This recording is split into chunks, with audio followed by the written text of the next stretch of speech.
I'm your cult boyfriend. We are talking about Felicity, season one today.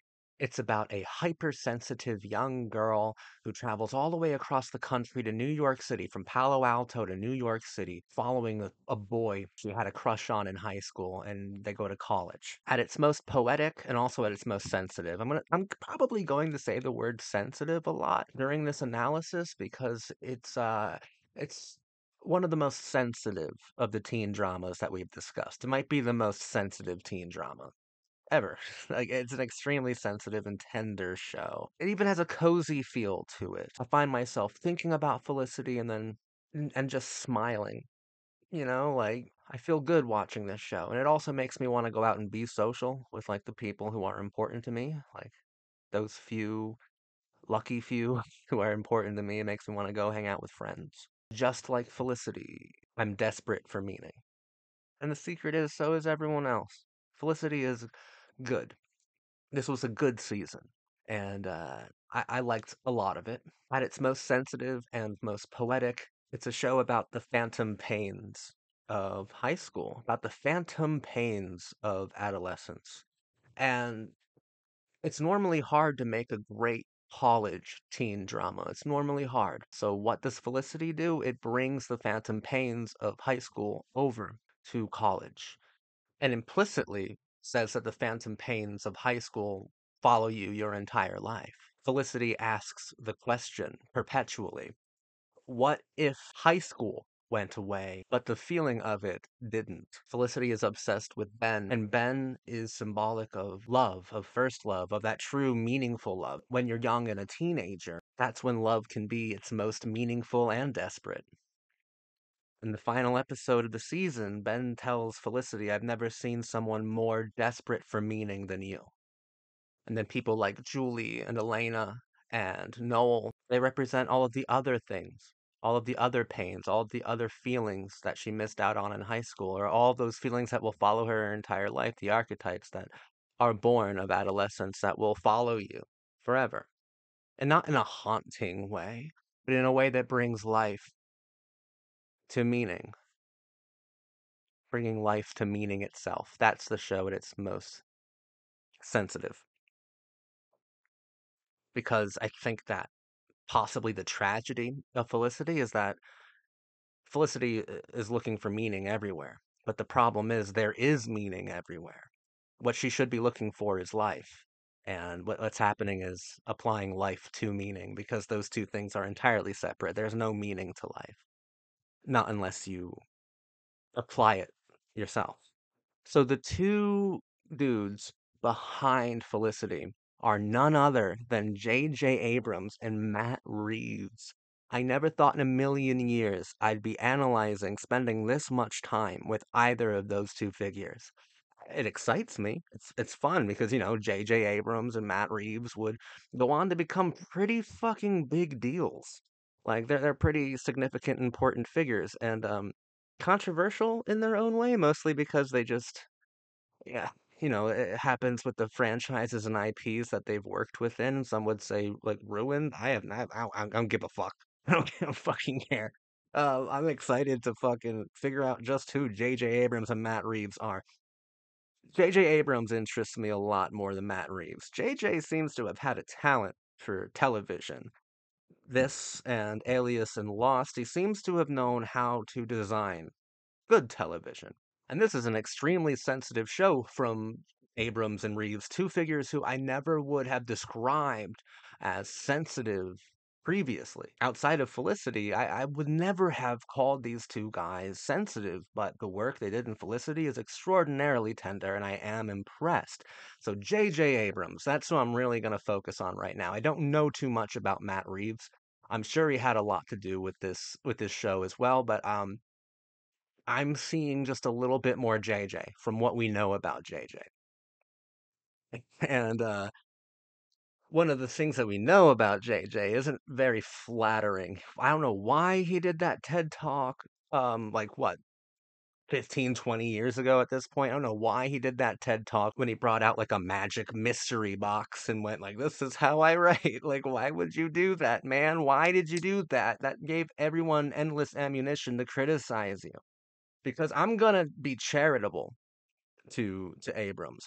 The mystery box. And like it was cool because I was watching Felicity and I'm like, okay, maybe this is before he had that whole mystery box style of writing thing. Maybe we're gonna get something a little bit more genuine and without the mystery boxes. Your what? My box. There was no more room under my bed or in my closet. If you open it and look in it, I'll skewer you. All right, no secrets, you two. What are you talking about? We're just, talking about this. Oh, what's that? Oh, it's just my secret box. No one's ever allowed to look inside of it, including Megan. I drive her crazy with it. There's an actual mystery box. Whatever. Have fun, man. It's ridiculous. I love that. JJ's style. I think he's pretty good at television, and the mystery box will help us explain why when we're looking at Felicity. So he says something. Yeah, it's simple. When he first brings out that mystery box, he says it represents infinite possibility, hope, and potential. Infinite possibility, hope, and potential. That's Felicity in a nutshell. Hell, that's coming of age in essence. That is adolescence in motion, right? Infinite possibility, hope, and potential. That's what all young people are. That's how all young people see the world. Even the most cynical of adults have to view the youth as full of infinite possibility, hope, and potential. That's exactly what a coming of age story should be. And there could be several things in there tragedies, romances, victories, right? So many different things intertwined with infinite possibility, hope, and potential. And that's what the mystery box represents. So, like, let's be extraordinarily kind to Abrams and forget the whole literalism of mystery box storytelling and just apply it to our coming of age teen heroes in Felicity.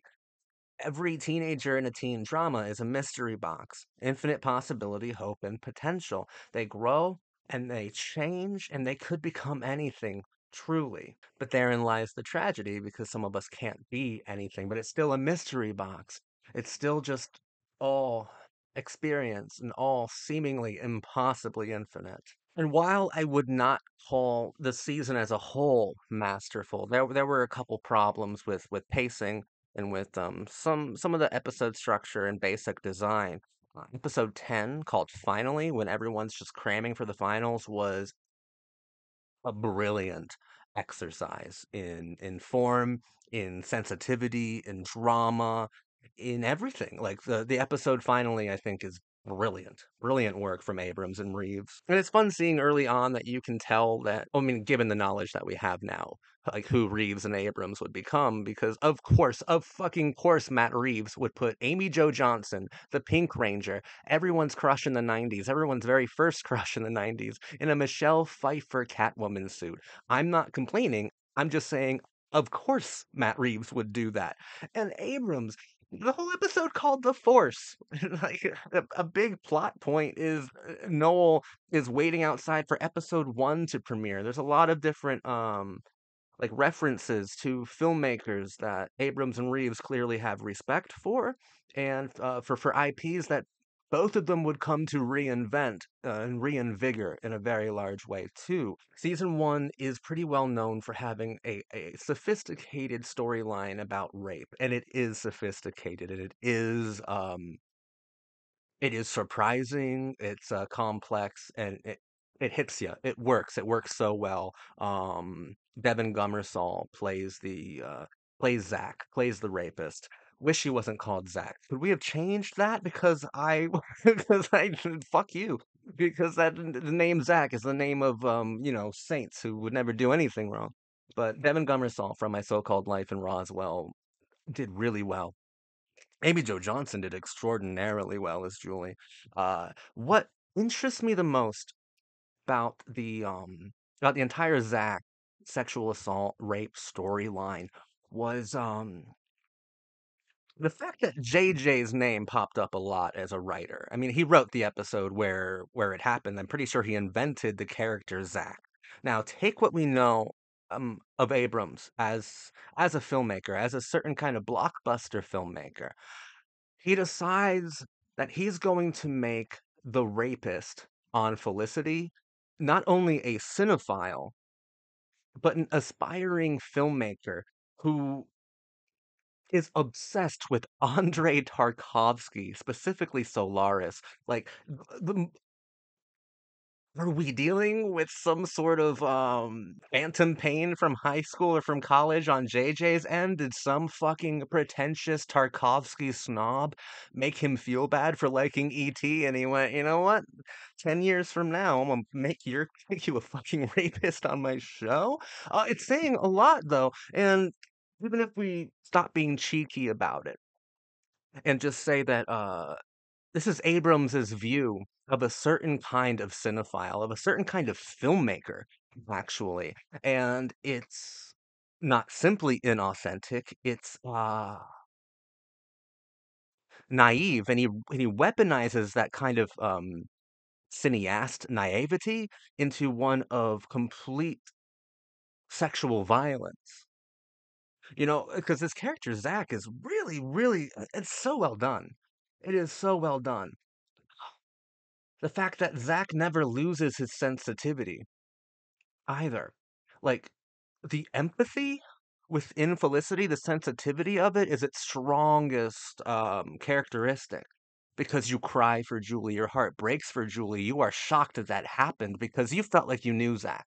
And hell, Zach felt like he knew he was. Zach didn't even know that what he did was aggressive because that was Zach's first time with a woman. That was him losing his virginity, and he lost his virginity by raping a girl, and he didn't even know he was doing that because he didn't even know he was being outrageous. So, like, Abrams could even be saying, and I'm stretching here, but I'm sympathetic to this idea that if you're a cinephile, if you're an amateur filmmaker, and you know everything that you've learned everything about sex and romance from cinema, especially from like kind of European art cinema, then you will kind of have a pretty warped and, dare I say, perverted perception of what sex is. And I think that's a really daring and complicated and vicious thing for Abrams to say within Felicity. More than anything else, that episode is just full of sensitivities, full of not only masculine naivety, but what happens to masculine naivety when it is trying to overcompensate for a lack of experience and for all these other hidden insecurities. As you can tell within Gummersal's performance, that Zach is incredibly insecure, and Abrams weaponizes that within the script, and Julie falls victim to it, falls victim of something that so many different college women fall victim to. The violent naivety of horny college boys, but Abrams just complicates it with the horny naivety of amateur filmmakers, of film students, of freaky Tarkovsky film students. And that is like fascinating to me because, you know, Abrams is mostly known for lighter stuff, for like easier stuff, for stuff that's more simplistic than Spielberg, if that was possible. He's known for The Force Awakens, Rise of Skywalker, Super 8.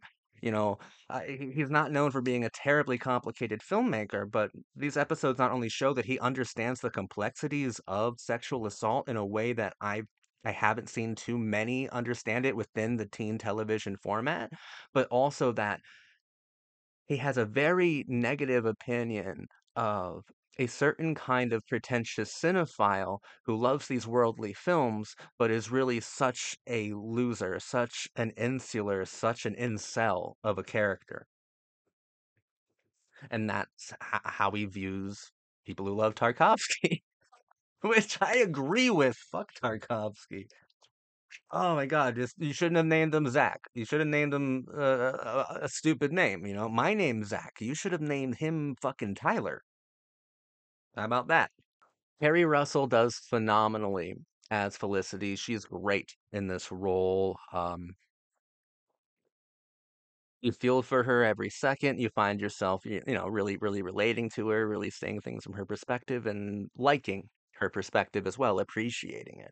Carrie Russell's excellent. I like that here we do get to view the future muses of J.J. Abrams, kind of warring it out romantically on the romantic battlefield, considering that there's a time when Felicity is dating Noel, who is wonderful as well, played by Scott Foley. I really like that guy, but Scott Foley's ex comes back into the picture, played by Jennifer Garner, and until the end of time, Abrams will forever be almost obsessed with both Carrie Russell and Jennifer Garner. And for obvious reasons, Jennifer Garner is such a talented and attractive actress. She's so good here. I actually hope I get to see a bit more of Hannah. She's a really cool character, really sensitive too. Like you never completely hate anyone, even Zach at his absolute worst. There's such a touchable sensitivity to every one of these characters. There's not truly an antagonist. There isn't. Every single character is full of so much heartbreak and heartache that it kills you, man. Like I love all these characters. It's such a complex worldview to have for a teen drama. And maybe that complexity comes with the college atmosphere because there should be something more mature about it. But at the same time, Abrams and Reeves are smart enough to bring the exact storylines, plot lines, archetypes from high school with them to imply that you are always feeling the phantom pain of high school, that the feeling of high school is always there. It's just that perhaps when you get a little bit older, when you start creating your own identity, trying to leave your own mark, you start to actually recognize the sensitivities for the meanings that they have. You know, 'cause we're all desperate for meanings because we're so sensitive about our life experiences.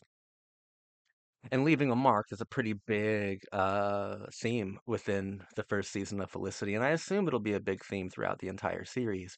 Felicity trying to leave her mark, while at the same time trying to figure out who she is, and like that's the conundrum of being a young adult. You want to leave your mark, but you also want to figure out who you are, and how do you leave a mark when you don't even know who you are?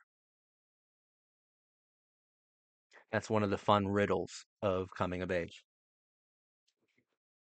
Mentioned Amy Jo Johnson earlier as Julie. She was phenomenal, lovely. Uh, I'm gonna say sensitive for every fucking character, but all the performances and all the characters are extremely sensitive, extraordinarily so. Scott Speedman was great as Ben. He gave Ben a sort of intensity. Like he is darker than the rest. He at least has like the potential to go to some more intense places than the others emotionally, physically, cinematically. We saw that within the first season when he gets caught up within gambling, gets a little over his head and gets jumped and beaten. He's got a darker intensity to him, and I do think he's a sexy character. I like Ben. I like Ben. I even like Ben and Felicity together. I think they should be together, honestly. I can't wait to explore Ben a little bit more because by the end of the first season, he's still saying like, "You're so desperate for meaning, Felicity."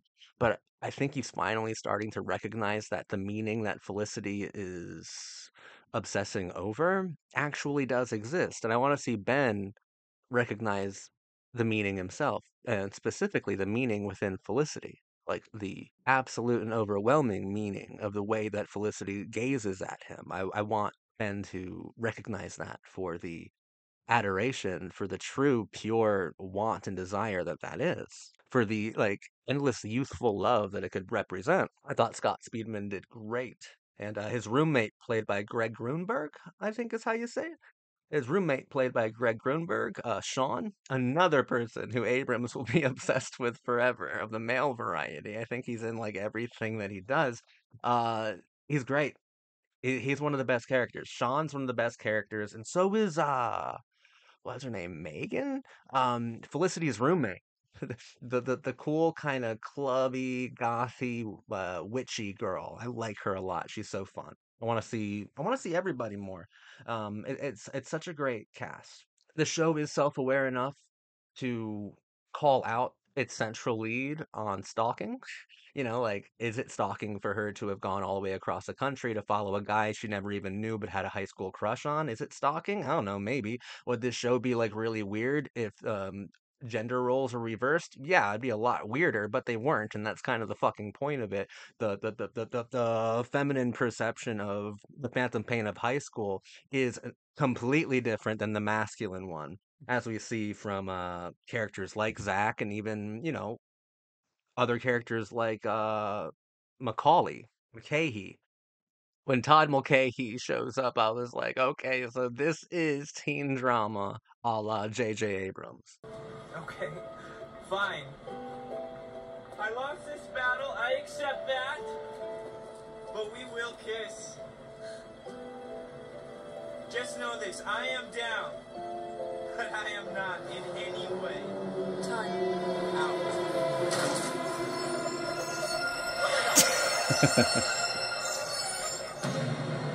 Yeah, Mulcahy is Felicity's own obsessive love interest, and they do play with that idea. They recognize that Felicity did something a bit extreme when she went all the way across the country to follow Ben. But like I said, I think that a girlhood in captivity and the captivity of high school is, I think, far more sensitive and reasonable and understandable than um, what young men typically go through with unresolved or unrequited love. It's a very different kind of feeling, and I don't care about the double standard there. It's completely true. It's completely true. It's a lot more heartfelt. It's a lot more interesting to explore, and I'm glad we are exploring it within Felicity. She's trying to make this meaningful stand to show how meaningful her devotion is to this guy she doesn't even know by traveling across the country to be around him. And she's finding out that that meaning can mislead you or bring you to a destination you never quite knew you were going to. And that's part of the mystery box aspect of J.J. Abrams and his writing. Like, forget the literal mystery box, because that's J.J.'s writing at its worst. The mystery box is the infinite possibility, hope, and potential of our characters, of these teen characters as they come of age and leave a mark on the world. And within television, because I think that Abrams does best in television, just like Lost. I know people had a big problem with how Lost ended. I never watched Lost. I never watched Alias. I'm just sure that they're fine for what they are. It's not my style. But I know they had a problem with how it ended. But I don't really care, right? Because television is not ever about the destination. It's all about the journey. Because most television shows don't make it to the destination.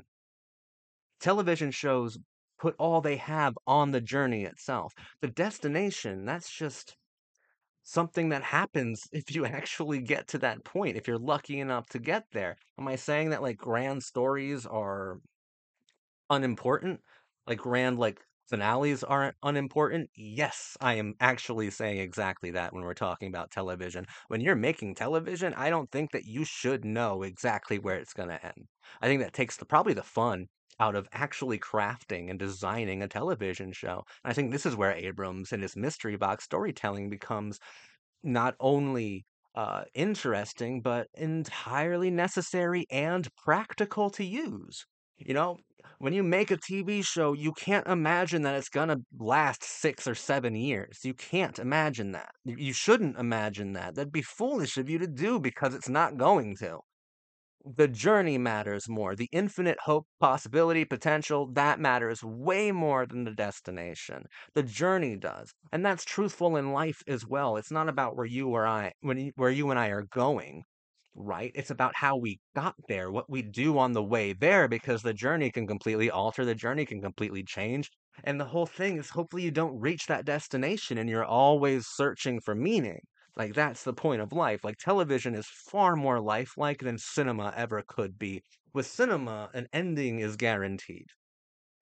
With cinema, yeah, you can make it 2.5 hours to a finale. With television, you have to you have to really be devoted, first of all, and there are all these tiny miracles that every TV show has to go through in order to even make it 4 to 7 years, right? There's so many tiny miracles that have to happen in order for a television show to reach the destination, which is why when you're writing TV, you shouldn't have a destination outside of the one season that you're working on. You should know where you're gonna end the season. That's as far as you should know. And even then, you are wildly wishing upon a star because so many shows get canceled after like the first 12 episodes of the season. The back nine never happened. So the only truly dependable and understandable way to write television is through this mystery box storytelling, is not having an extreme an extremely clear, precise goal, destination to end up because it also makes it more exciting. I can't think of anything more boring than starting out on season one and the dude's already got exactly how it's going to end in mind.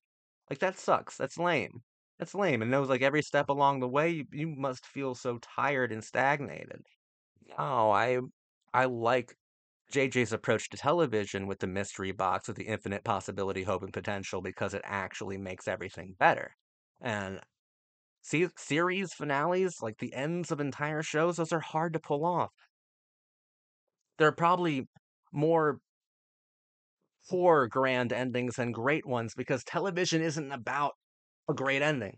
I think television in Manifest likes to think that it's never gonna end, and it has to have that sort of weird confidence to it in order for it to work, right? And then when things finally do start ending, that's when all the fans and viewers start to have a lot of issues with it. But that just is a fundamental misunderstanding of the nature of TV. TV is about the journey, not the destination. The destination takes one episode to get to. All the other episodes are what matters. Season by season matters, not the overall thing. That's partly why I do analysis videos like these at the end of each season rather than the entire series. There are certain cases where I don't have that choice, like my so-called life for freaks and geeks, but those didn't have a destination clearly because they both got canceled. And no one cares because it's about the infinite possibility, hope, and potential. Even of those canceled shows that are stuck in some sort of teen stasis where it could be anything. Those characters could be anything and anyone. And perhaps television is even better when you don't get that grand ending. JJ was onto something with his mystery box storytelling. It just is not applicable to films. It's not because the destination matters a lot in a film. In a self-contained narrative, it matters an awful lot. You know, Payoffs matter, and you're supposed to have multiple different payoffs per one blockbuster film, since that's what Abrams decided to make. Like you are obligated to really not write in a mystery box style when you're making a blockbuster film. You're supposed to feed every audience craving in a way that is satisfying and in a way that at least seems intelligible. But within television, you're allowed to frustrate the audience, you're allowed to frustrate the characters, you're allowed to experiment with entire storylines that might go nowhere. You're allowed to really focus and study the theme, at least in old school television when it was 22 episode long seasons, 18 to 23 episode long seasons, you were allowed to really kind of examine your characters, the philosophy, the actual structure, the visual and narrative structure of the show. You're allowed to do so many different things within television, and that's what makes the journey more important. And that's what makes Abrams now, in my opinion, an interesting guy to engage with, to interact with. Felicity is very, very sensitive. I felt for every single character. My favorite character, yeah, I think is Felicity's roommate. She made me laugh and smile the most. But on a sensitive level, it's like the humanity of the characters. It is definitely Ben. Ben was conflicted. Ben wasn't. None of these characters are ever always like a great role models, which is great. Which is great. It's great that they're not great role models. Like, remember when Felicity and Noel were having their problems because Noel was like unsure of how he truly felt about his ex. And while Noel and his ex are making out, and Noel goes, "No, we can't go any further because I'm in love with Felicity," basically. While that's happening, Felicity is losing her virginity to Eli, this seemingly random artist. But it's not random because if we're Felicity and we're desperate for meaning, that was at the point where Felicity was lamenting her more artistic side. And that is so metaphorical and so meaningful. And Felicity, I think, was right to have slept with him because what he was metaphorical, was symbolic of her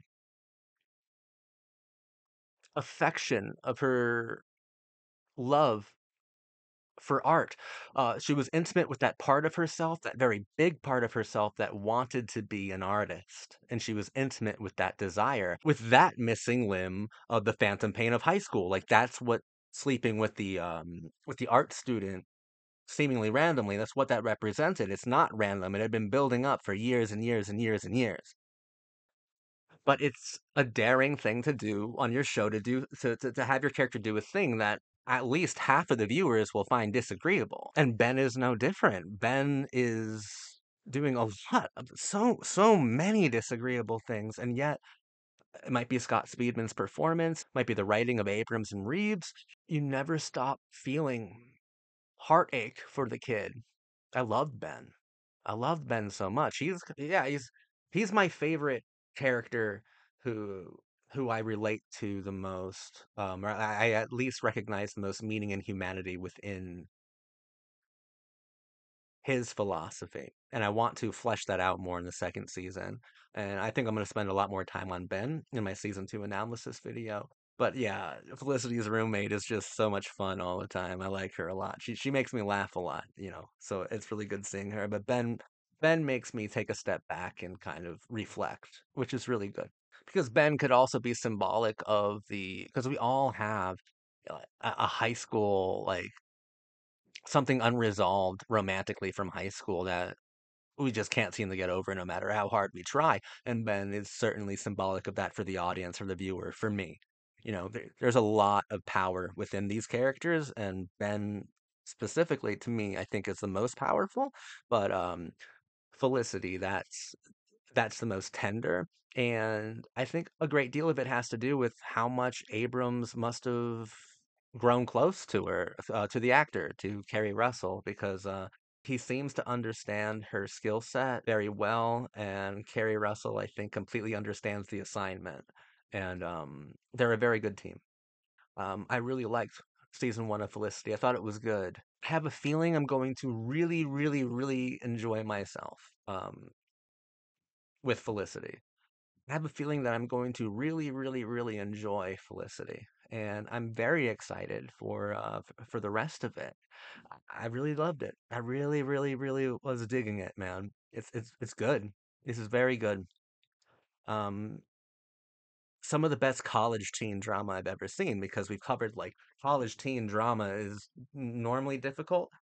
How Abrams and Reeves, how Felicity gets around this is that they bring high school to college, which I think is not only honest, but the best way. Otherwise, what happens so often in college when you compare it to a high school setting is